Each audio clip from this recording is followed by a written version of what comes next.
CM Chandrababu మహిళలకు అధిక ప్రాధాన్యత కల్పిస్తున్నారని సూళ్లూరుపేట ఎమ్మెల్యే నెలవల విజయశ్రీ తెలిపారు.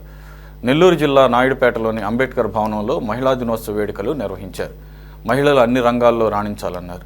ఒకప్పుడు ఆడపిల్లలను బయటకు పంపేందుకు భయపడేవారని, ప్రస్తుతం అన్ని రంగాల్లో మహిళలు పురుషులకు ధీటుగా రాణిస్తున్నారని ఎమ్మెల్యే విజయశ్రీ వివరించారు.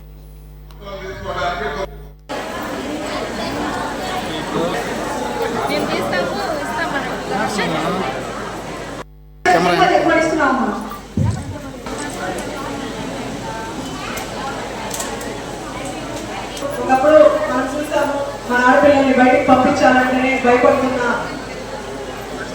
సొసైటీ నుంచి ఈరోజు అన్ని రంగాల్లో డాక్టర్ కావచ్చు, అలాగే ఇంజనీర్లు కానీ, శాస్త్రవేత్తలు కానీ, సైంటిస్టులుగా కానీ ఎంతో మంది బయటకు వచ్చి ఇప్పుడు ఉద్యోగాలు చేసుకుంటూ మహిళలు చాలా ముందున్నారు.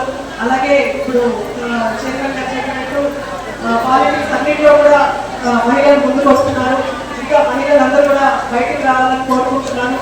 ఇప్పటికీ ఇందాక కరణ్ గారు చెప్పినట్టు మనకి ₹2 బియ్యం తీసుకొచ్చింది మన తారక రామారావు గారు, నందమూరి తారక రామారావు గారు. అలాగే ఈ పొదుపు సంఘాన్ని ఇంట్రడ్యూస్ చేసింది తారక రామారావు గారు, మన తెలుగుదేశం ప్రభుత్వం.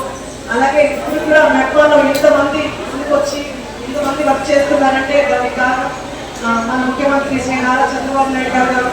అలాగే ఆశా వర్కర్లు కానీ, ఎంతో మంది అంగన్వాడీ టీచర్స్ కానీ, ఎంతో మంది మహిళలు ముందుకొచ్చి ఈరోజు ఉద్యోగాలు అలాగే పాలిటిక్స్ లో నిలబడుతున్నారంటే మన టీడీపీ తెలుగుదేశం ప్రభుత్వం ఇచ్చే ప్రాముఖ్యత మహిళలకి. అలాగే ఇంకా మన రాష్ట్రంలో జరుగుతున్న ఆడపిల్లల అన్యాయాలు ఇంకా ఆగలేదు. నేను కోరుకునేది ప్రతి తల్లిని, ఒక ఆడపిల్లని ఎంత జాగ్రత్తగా చెప్తామో అలాగే మనకు పుట్టిన బిడ్డలకు కూడా, మగపిల్లలకు కూడా మనం అంతే జాగ్రత్త చెప్పాలి. ఆడపిల్లని ఎంత గౌరవంగా చూసుకోవాలి, ఎంత రెస్పెక్ట్ ఇవ్వాలన్నది ఈ ఏజ్ నుంచే మనం అందరికీ నేర్పిస్తే రాష్ట్రం అంతా కూడా మనకు మార్పు వస్తుంది. ఇప్పుడు మన హోమ్ మినిస్టర్ గారు అనిత గారు కూడా ఒక మహిళ. ఆవిడ అన్యాయం ఎక్కడ జరిగినా సరే పోలీస్ సిబ్బందిని పంపించి ఖచ్చితంగా వెంటనే యాక్షన్ తీసుకుంటున్నారు. ఇంతమంది మహిళలు ఉండడం, ఇంతమంది మహిళా శక్తులు పనిచేయడం చాలా సంతోషంగా